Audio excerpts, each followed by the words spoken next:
अक्सर UPSC aspirants इस dilemma में रहते हैं कि मुझे कौन सा ऑप्शनल सब्जेक्ट लेना चाहिए, और इस कारण से वो पूछते फिरते हैं कि भैया सबसे ज्यादा स्कोर किस ऑप्शनल में आता है, which optional has the highest success rate, सबसे ज्यादा सफलता दर किसमें है, मैक्सिमम मार्क्स किसमें आ सकता है। मेरा जो फ्रेंड है उसने 320 स्कोर किया था सोशलॉजी, तो मुझे भी ले लेना चाहिए क्या ये ऑप्शनल। बहुत सारे सर टॉपर्स हैं, वो कहते हैं कि एंथ्रो ले लो, anthropology, sociology, history, PSIR, geography. तो अगर यही प्रश्न आप भी पूछ रहे हैं तो शायद आप ऑप्शनल चुनने की शुरुआत ही गलत जगह से कर रहे हैं।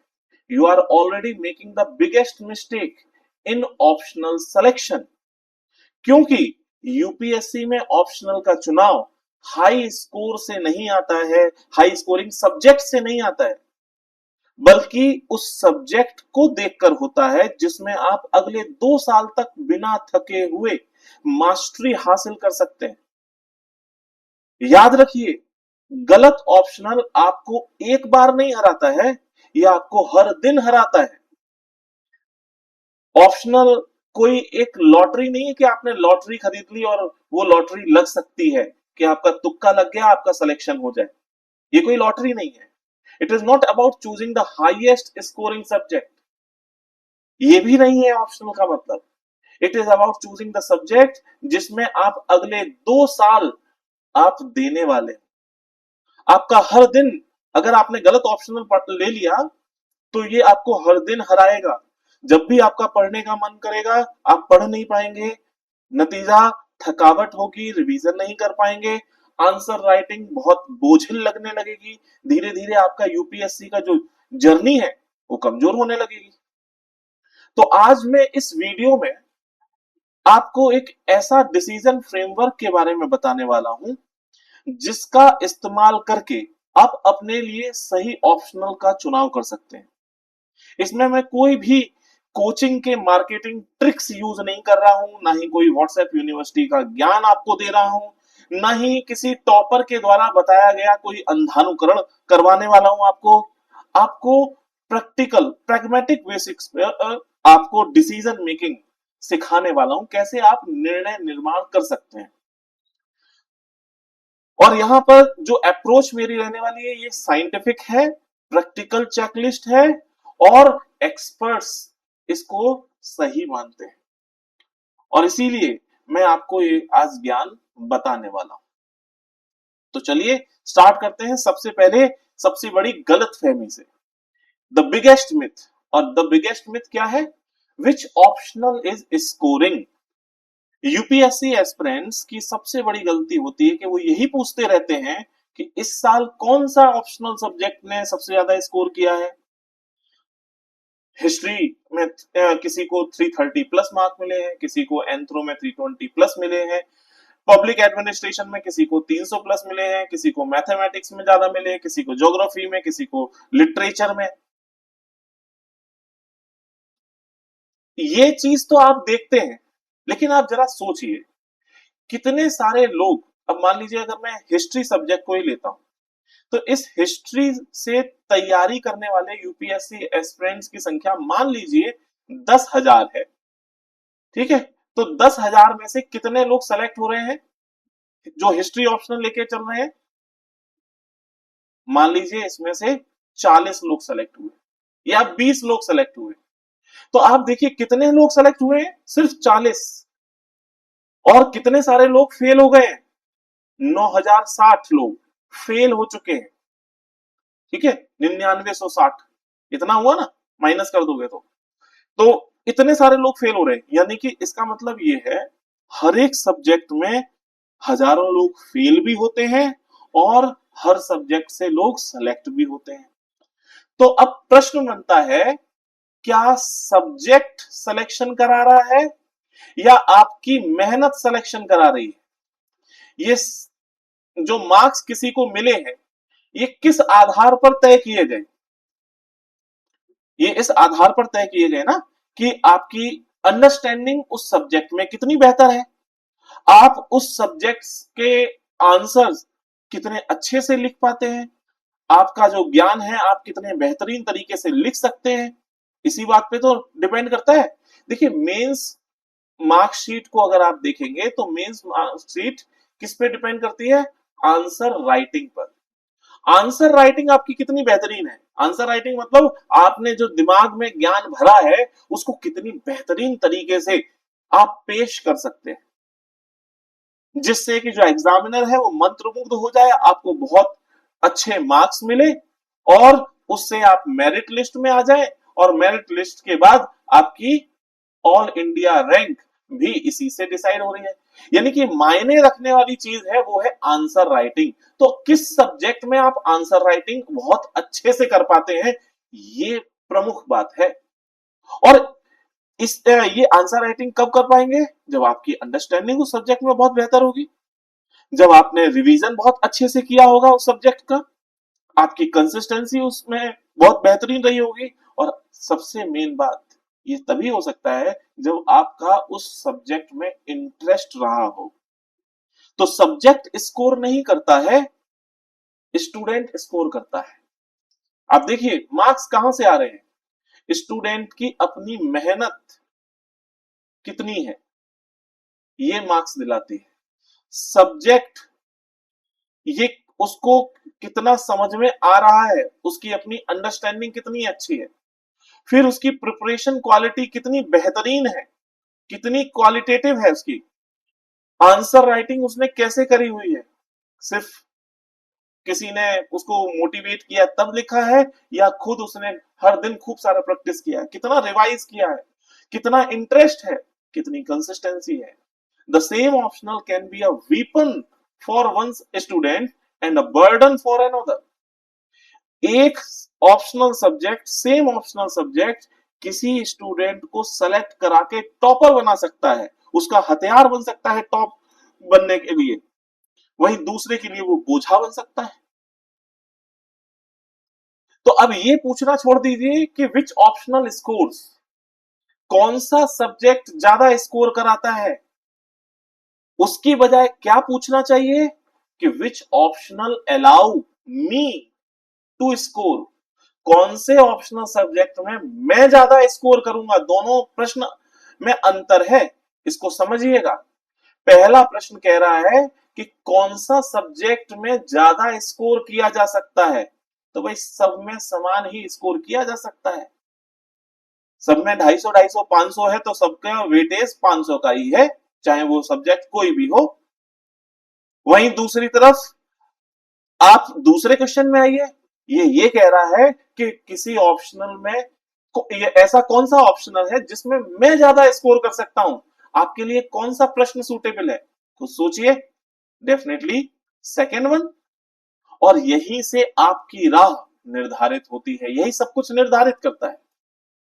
अब इस बात को थोड़ा सा इस तरीके से समझिए कि मान लीजिए आप इन्वेस्टर हैं, शेयर मार्केट में लोग इन्वेस्ट करते हैं।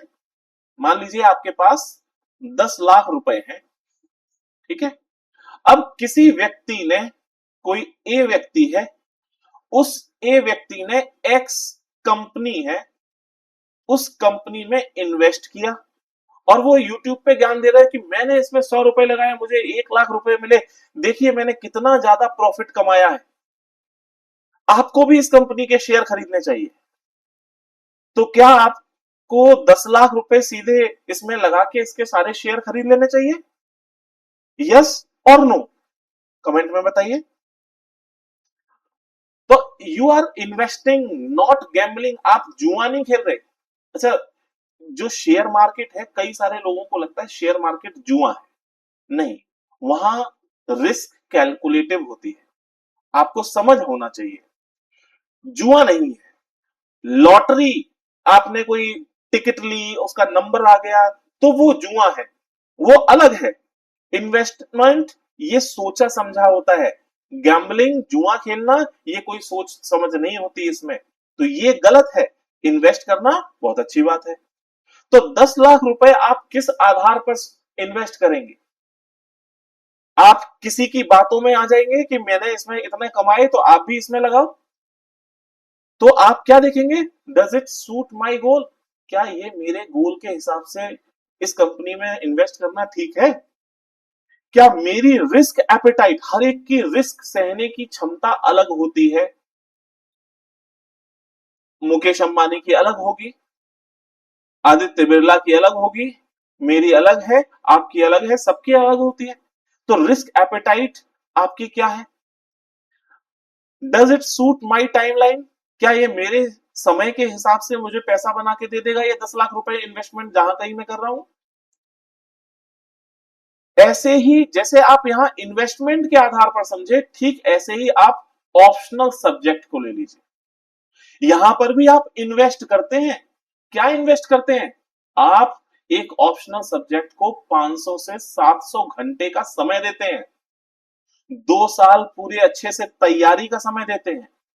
उसके ऊपर हजारों आंसर राइटिंग करते हैं आप, और मल्टीपल टाइम्स आप रिवीजन करते हैं। तो सोचिए आपने कितना समय दिया किसी एक सब्जेक्ट को, उसके आधार पर तय करिए। अब आपने इन्वेस्ट किया क्या?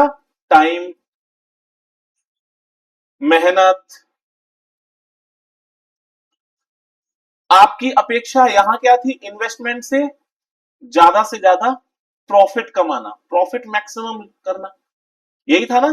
तभी तो आप इस आधार पर देखेंगे कि मुझे कितना प्रॉफिट चाहिए।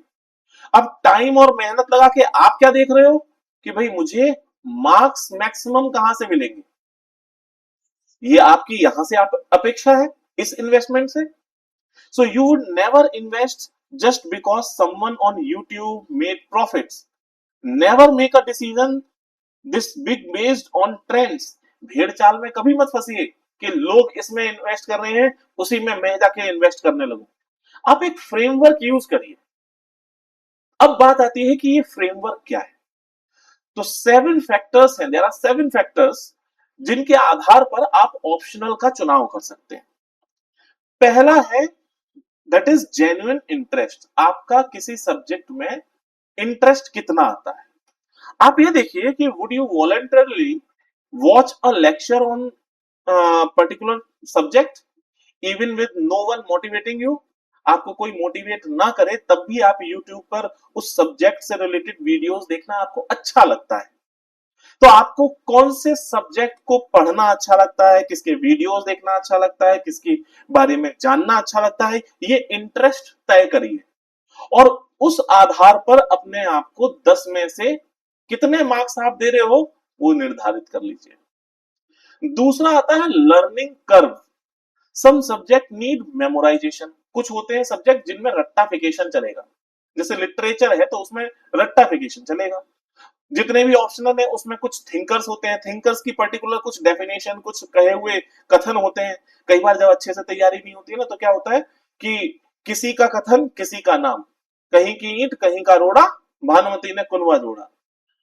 तो इस तरीके का काम गड़बड़ कर देता है। तो कितना रट्टाफिकेशन आप कर सकते हैं ये आपकी बौद्धिक क्षमता के ऊपर निर्भर है, और ये सबकी इंडिविजुअल है। मेरी क्षमता अलग है, आपकी क्षमता अलग है, किसी और की क्षमता अलग होगी। कुछ ऐसे लोग होंगे जिनकी एब्स्ट्रैक्ट थिंकिंग है, लॉजिकल बहुत अच्छे से चीजों को सोच सकते हैं। आप और हर एक सब्जेक्ट की डिमांड भी अलग अलग होती है। तो आप देखिए आप किस प्रकार की बुद्धि रखते हैं, रट्टाफिकेशन वाली या एब्स्ट्रैक्ट थिंकिंग वाली, ये आप ही आइडेंटिफाई कर सकते हैं। और उस आधार पर अपने आप को फिर से 10 में से कुछ मार्क्स दे दीजिए। तीसरा आता है रिसोर्स अवेलेबिलिटी। आप कोई भी सब्जेक्ट लें, आपको बहुत अच्छा लग रहा है, सब कुछ है, उसकी स्टैंडर्ड बुक्स कितनी इजीली आपको अवेलेबल है, पीवाईक्यूज मिल रहे हैं या नहीं, टेस्ट सीरीज मिल रही है या नहीं, उसका मेंटर आपके पास अवेलेबल है या नहीं, उसके नोट्स मिल रहे हैं या नहीं। क्योंकि अगर ये सब चीजें नहीं है, रिसोर्सेज नहीं है, तो आपको बहुत कठिन हो सकता है उस सब्जेक्ट को स्कोर करना।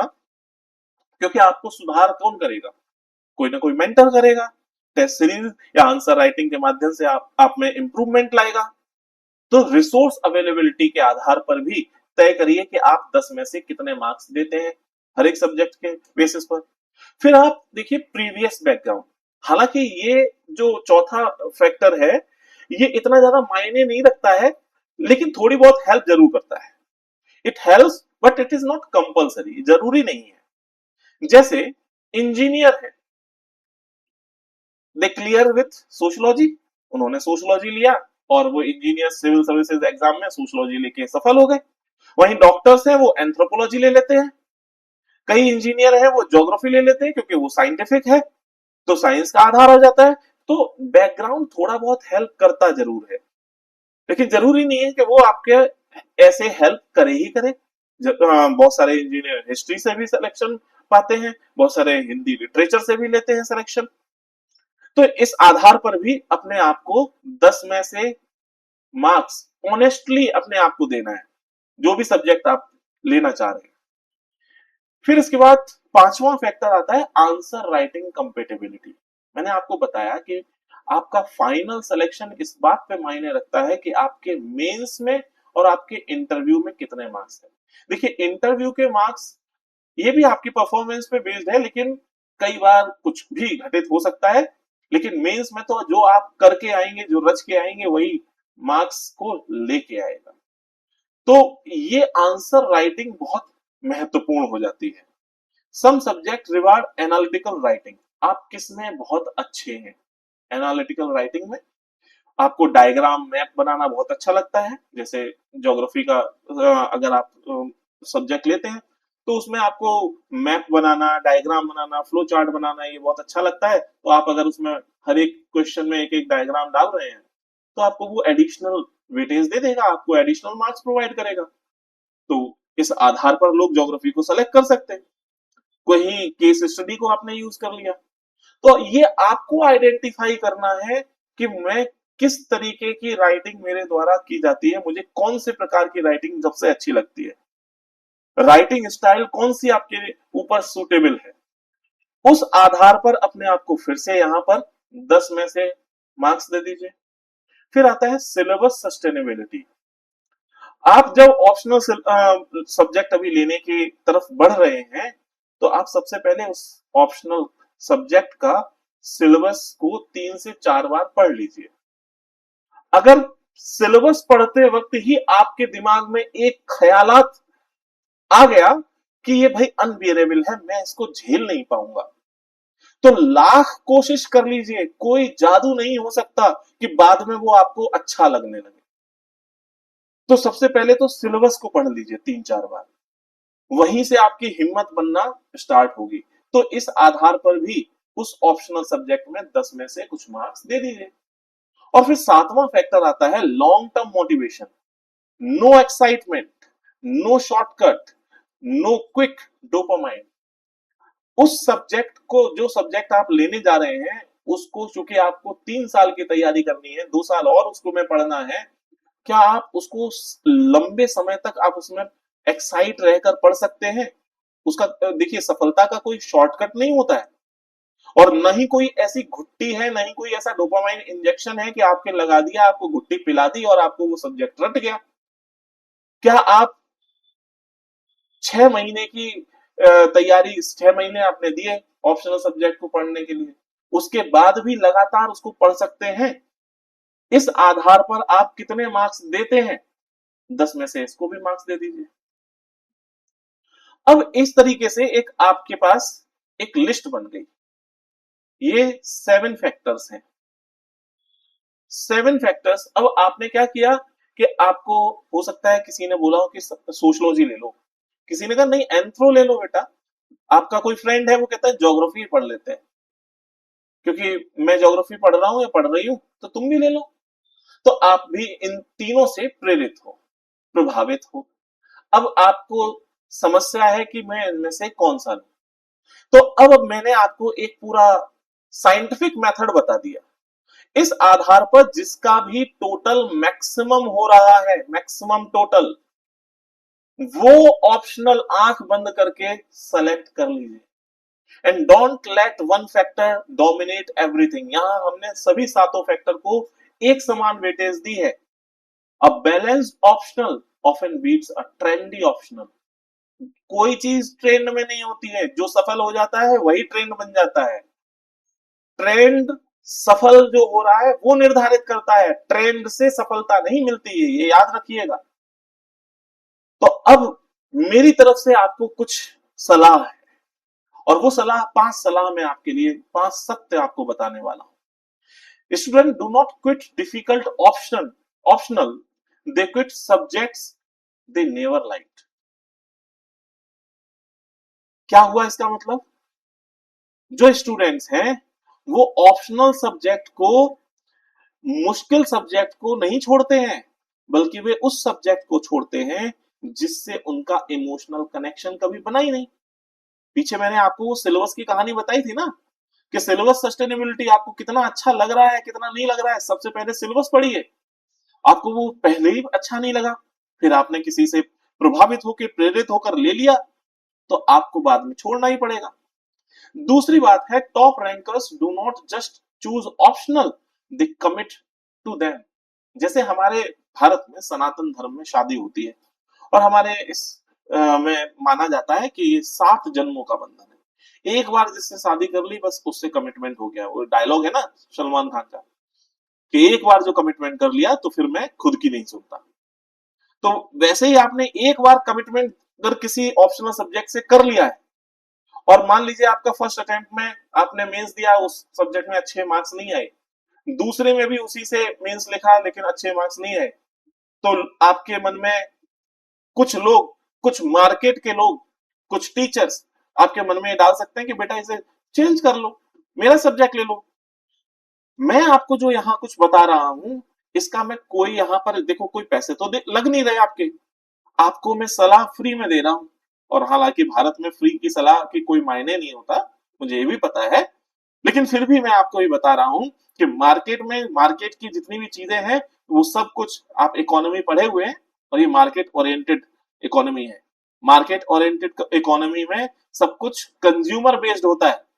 आप देखिए सबसे पहले ये कोचिंग इंडस्ट्री कैसे बनी, कि पहले सिलेबस को कराया जाएगा तो फाउंडेशन बैच बने, फाउंडेशन बैच के बाद टेस्ट सीरीज ही चलती थी तो टेस्ट सीरीज हुआ, फिर टेस्ट सीरीज के बाद लाइब्रेरी आ गई, लाइब्रेरी को हिंदी में कहते हैं पुस्तकालय। इसका संधि विच्छेद करेंगे ना तो पता है क्या होता है, पुस्तक धन आलय। आलय का मतलब होता है घर, जो पुस्तकों का घर है वो है पुस्तकालय, उसे कहते हैं लाइब्रेरी। तो लाइब्रेरी में पुस्तकें होती थी, वहां पर जाकर पुस्तकें पढ़ते थे। लेकिन अब क्या हुआ, नया लाइब्रेरी कॉन्सेप्ट आया। वहां क्या है, टेबल है, चेयर है, जो आपके रूम में भी है, लाइट है, एसी है, पंखा है, और आप वहां पर जाकर पढ़ रहे हैं। पढ़ने के लिए आप पैसे दे रहे हैं। लोग चूंकि बच्चों को लगता है कि भाई वहां पे फोकस हो सकता है तो आप चले जाते हो, तो एक ट्रेंड बन गया। अब हर कोचिंग ने अपना इसको एक ट्रेंड बना लिया, तो टेस्ट सीरीज से फिर लाइब्रेरी हो गए। फिर उसके बाद लगा कि अब बहुत सारे बच्चे ये पास आउट हो चुके हैं, हमसे पढ़ चुके हैं, अब इनको कहाँ उलझाया जाए, तो मेंटरशिप के नाम पर 40-50 हजार, 20-25 हजार, खूब सारे पैसे आपसे लिए जा रहे हैं। तो हर चीज देखो इकोनॉमिक बेसिस पे, आप किसी के पास जाओगे तो उस वो अपनी चीजों को आपको बेचने की कोशिश करेगा। ऐसा ही मेरा एक स्टूडेंट था, और उसका ज्योग्राफी ऑप्शनल था। ज्योग्राफी ऑप्शनल उसने पढ़ा, पढ़ने के बाद वो किसी एक व्यक्ति से मिला, वो टीचर है, उन्होंने अपने सब्जेक्ट को बेच दिया। उसने कहा कि बेटा आजकल इसमें ज्यादा अच्छे मार्क्स नहीं आ रहे, तुम हिंदी ऑप्शनल ले लो, हिंदी लिटरेचर। उसने हिंदी लिटरेचर ले लिया। फिर इसके बाद जब उसने हिंदी लिटरेचर से 2 अटेम्प्ट खराब कर लिए, फिर तीसरी बार उससे मिलने गया, तो वो वहां से हिस्ट्री भी पढ़े हुए थे, तो कहते हैं मैं हिस्ट्री पढ़ा दूंगा बेटा, तुमसे थोड़ा ज्यादा फीस नहीं लूंगा, वैसे 35 हजार लेता हूँ, मैं तुमसे 25 हजार ले लूंगा। अगले बंदे ने तीसरा सब्जेक्ट भी खरीद लिया, नतीजा सिलेक्शन नहीं। तो कहने का मतलब ये है कि एक बार आपने जो कमिटमेंट कर लिया जिस भी सब्जेक्ट के साथ, फिर आप उसको बदलिए नहीं। मैंने पहले भी वीडियो में बताया है कि एक किताब को 10 बार पढ़ना वर्सेस 10 किताबों को एक बार पढ़ना, कौन सा ज्यादा बेहतर है? डेफिनेटली एक बुक को 10 बार पढ़ लीजिए, 10 रीडिंग ज्यादा बेहतर है। वही चीज आपकी मार्क्स बढ़ाने में सहायता करेगी। तो एक बार जो कमिटमेंट कर लिया फिर चेंज मत करिए। तीसरा आता है रिवीजन बीट्स इंटेलिजेंस। हो सकता है कोई आपका जो फ्रेंड है वो बहुत इंटेलिजेंट है, आप इतने इंटेलिजेंट नहीं है, लेकिन आप रिवीजन कर करके रसरी आवत जात से सिल पर पड़त निशान, पत्थर पे भी निशान बन सकता है। रिवीजन करते रहिए, आप भी आगे निकल सकते हैं, इसको पीछे छोड़ सकते हैं। आंसर राइटिंग सबसे ज्यादा मायने रखती है। बजाय किताबों को पढ़ने के, लिखने के ऊपर फोकस करिए, क्योंकि ये जो एग्जाम है ये लिखने की कला पर आधारित है। आपकी लिखने की कला आपको अपने अंदर, अपने जो भेजा है उसमें जो ज्ञान भर रखा है उसको कितने बेहतरीन तरीके से आप सजा के पेश कर सकते हैं, उस आधार पर मार्क्स मिलते हैं। तो उस कला पर फोकस करिए, ज्यादा बुक पढ़ने पर ध्यान मत लगाइए। और depth wins, not endless sources. यही बात जो मैंने अभी आपको बताया कि 10 किताबें एक बार और एक किताब 10 बार पढ़ना, कितनी गहराई से आपने पढ़ा है ये आपको मार्क्स दिलाएगा, न कि कितनी किताबें पढ़ी हैं ये मायने रखेगा। तो अब ऐसी कौन कौन सी गलतियां हैं जिनको अवॉइड किया जा सकता है? Weak reason versus strong reason. किसी भी ऑप्शनल सब्जेक्ट को इस आधार पर नहीं लेना है कि वो सब्जेक्ट मेरे दोस्त ने ले लिया था, या किसी टॉपर ने रिकमेंड किया है, या उसका सिलेबस बहुत छोटा है सर तो मैं ले लेता हूं, उसमें सर इस साल बहुत लोगों ने स्कोर किया है सर मैं ये वाला ऑप्शन ले लेता हूं। या कोई किसी के पास गए, किसी कोचिंग में, उसने कहा नहीं हमारी तो मास्टरी है, आप हमारे यहां से पढ़िए, गारंटी है, लीगल एग्रीमेंट